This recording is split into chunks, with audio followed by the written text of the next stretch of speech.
Welcome back to Knowledge Hub. Fidel Castro, guerrilla leader, dictator, and an unrepentant revolutionary. Fidel Castro was one of the key players in the confrontation between the West and the Communist bloc. As with Che Guevara, his one-time comrade in arms, Fidel Castro was the man who made revolution sexy. With his wild beard, olive-green military fatigues, darkly petulant good looks and trademark cigars, El Comandante became the anachronistically glamorous face of left-wing totalitarianism. He was Marxism-Leninism's poster boy, a revolutionary enfant terrible and, in a Cold War firmament of red stars, the most brilliant, shining, and long-lived exemplar of recklessly unrepentant revolutionary zeal. But behind the photogenic image, there was deadly serious intent. During the cynical, paranoid years of the post-war era, Castro brought the passion of a true believer to the ideological contest between East and West. He defied the all-powerful United States and encouraged Soviet dreams of world domination. He became a symbol of resistance and an inspirational figure to left-wing insurgents across Africa and Latin America, aiding and abetting their anti-colonial independence movements. Isolated, abused and furiously plotted against, he played the part of political underdog to perfection, an eternal martyr to the cause of global liberation. Yet Castro was also a manipulative demagogue, an oppressor and a relentless persecutor of those who dared challenge his will. Once in power in Cuba, he brooked no opposition. Violent abuses of accepted legal standards and human rights, initially excused as a revolutionary necessity, became the regime-sustaining norm. Over more than 50 years following his successful 1959 coup d'état, he proved remarkably inflexible, doctrinaire, choleric and long-winded. He was unwilling to learn from obvious policy mistakes that, by degrees, turned Cuba into the relatively impoverished, a liberal and closed society it still is today.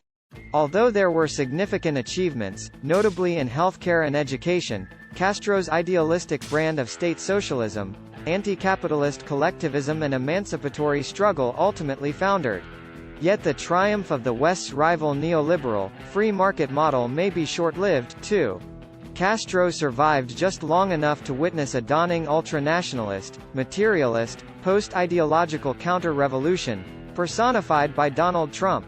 He might, with justice, say, "I told you so." That the maximum leader never gave up on his socialist beliefs, right to the bitter end, is a cause for admiration, if not approbation. In one of his most quoted remarks, Castro declared, "A revolution is a struggle to the death between the future and the past." Making what now turns out to be his final address to the Communist Party's Congress in Havana in April, he admitted his day was almost done, but his mortal battle for the future was not. "I'll be 90 years old soon. Soon I'll be like all the others," Castro declared. The time will come for all of us, but the ideas of the Cuban communists will remain as proof on this planet that, if they are worked at with fervor and dignity, they can produce the material and cultural goods that human beings need, and we need to fight without truce to obtain them. Castro's epic political life story has three main aspects. One concerns Cuba's relations with the U.S., its domineering northern neighbor, which definitively shaped his domestic career. From the very beginning, after Castro first became involved in politics while studying law at Havana University, his opposition to the then Cuban government brought him into conflict with American interests. In 1952, after the U.S.-backed dictator Fulgencio Batista led a military coup and seized power in Havana, suppressing left-wing parties, Castro found himself up against the harsh realities of American regional hegemony. The Batista regime exhibited all the deplorable qualities that were to become common among repressive governments across the Central and Latin American region in the latter part of the 20th century: abusive, corrupt, undemocratic and fawning in their attitude towards their Washington enablers. By 1953, Castro had already decided revolution was the only answer. But his now fabled raid on the Moncada army barracks failed, and after serving jail time, he fled to Mexico. There he met Che Guevara and began the process that led, in 1956, to his return to Cuba, a subsequent guerrilla campaign, and in 1959, his successful overthrow of Batista. In retrospect, the subsequent head-on collision with the U.S. appears inevitable. But perhaps it was not at the outset. Castro's executions of Batista supporters, his failure to implement promised land reforms and his imposition of a one-party system were not actions, when taken by themselves, that would have necessarily permanently alienated Washington. But when, in 1960, he nationalized all U.S.-owned businesses, the response from Washington was swift and brutal. A swingeing trade embargo that quickly morphed into the de facto international quarantining of the island and its bumptious leader.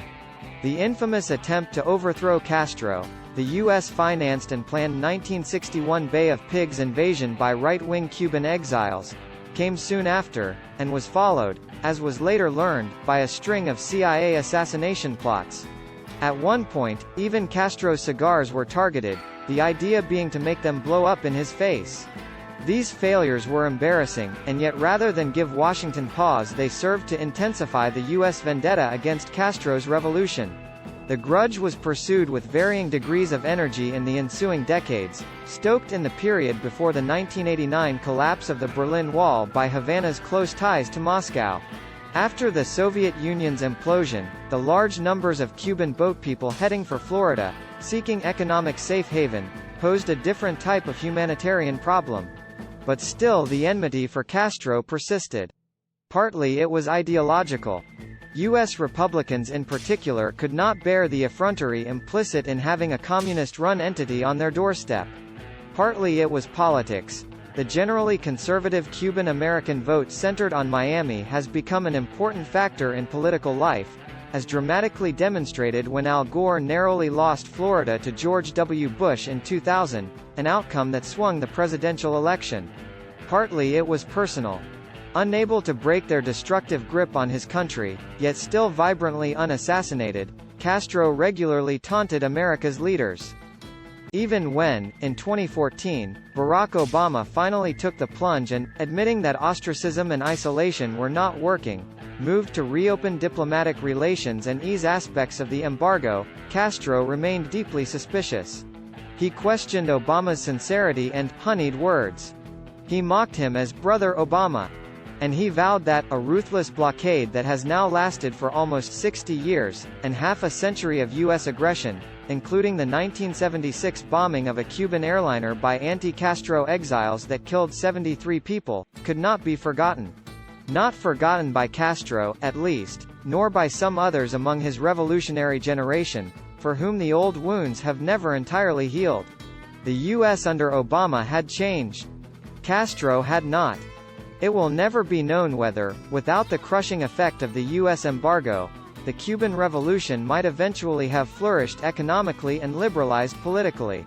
Certainly Castro felt himself under permanent siege, in an ongoing state of war, and this inescapably constricted his policy choices. As the infinitely more powerful and wealthier partner in a dysfunctional relationship, he certainly believed it was the U.S. that bore the greater blame. Even when Obama finally visited Havana this year, the two men did not meet. How this wary rapprochement moves from this point forward is highly uncertain given a new, unpredictable face in the White House and the continued predominance in Havana of the old guard, typified by Castro's cautious brother, Raúl. For any other U.S. president, Castro's passing would be seen as a moment of immense opportunity. For a blundering, know-nothing Trump, it could be another chance to make a difficult situation worse.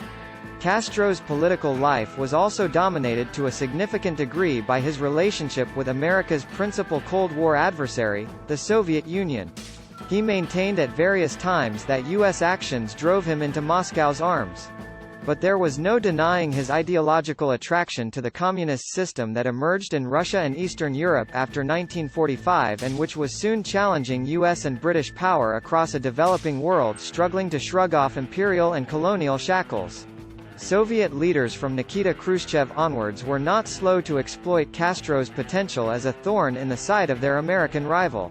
The Soviet Union poured money and assistance into Cuba, partly out of friendship but more particularly to thwart the U.S. embargo and tweak Washington's nose. For years Moscow guaranteed the purchase of most of the island's vital sugar crop. But this dependence on Russia came at a price, and the debt was collected in 1961–62 when Khrushchev and the Red Army began a secret deployment of nuclear missiles in Cuba. It was an audacious move that President Kennedy, when he became aware of it, predictably deemed an existential threat. It led directly to the so-called Cuban Missile Crisis, the closest the world has yet come to nuclear Armageddon. The crisis was diffused, in part by the reciprocal, secret withdrawal of U.S. nuclear-capable missiles from Turkey. But the affair caused lasting damage to Castro's Cuba, with even sympathetic American liberals who were opposed to the blockade appalled that he should have collaborated with such a dangerous Soviet operation.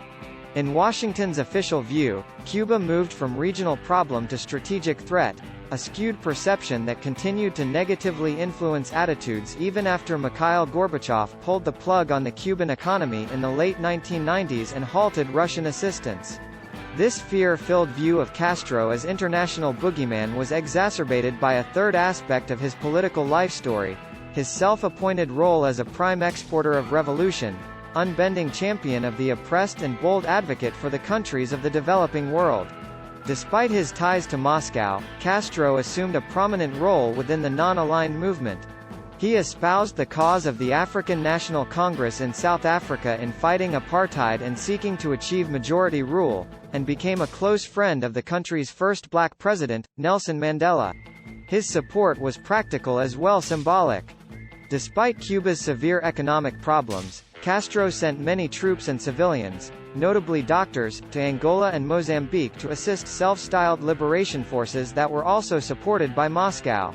In his first intervention in Angola in 1975, Castro provided vital help to left-wing guerrillas of the People's Movement for the Liberation of Angola, in opposition to US-backed South African forces and Jonas Savimbi's notorious National Union for the Total Independence of Angola, UNITA. Castro also proved an inspirational figure for left-wing liberation movements and would-be revolutionaries across Central and Latin America. His ideological example may be said to have paved the way for the so-called «red tide» of leftist democratic electoral triumphs that characterized the early part of this century across the continent.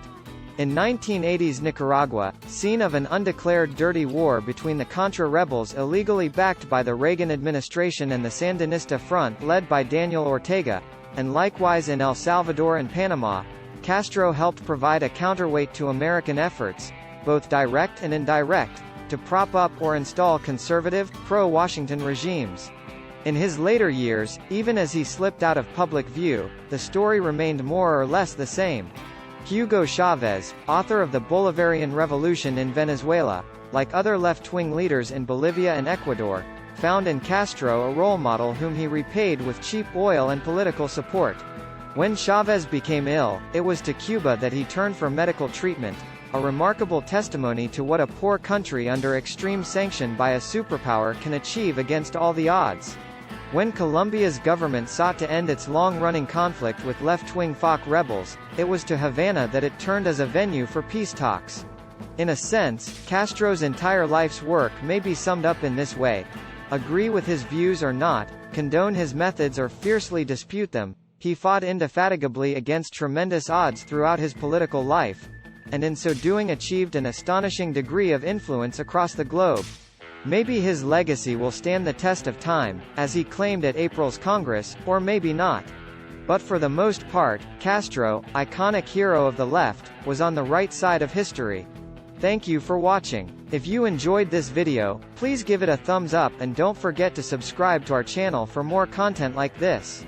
Also, hit the notification bell so you never miss an upload from us. If you have any suggestions for future videos or any feedback, please let us know in the comments below. We love hearing from our viewers and it helps us improve our content. And finally, if you want to stay up to date with us, you can follow us on our social media channels which are linked in the description below. Thanks again for watching and we'll see you in the next one.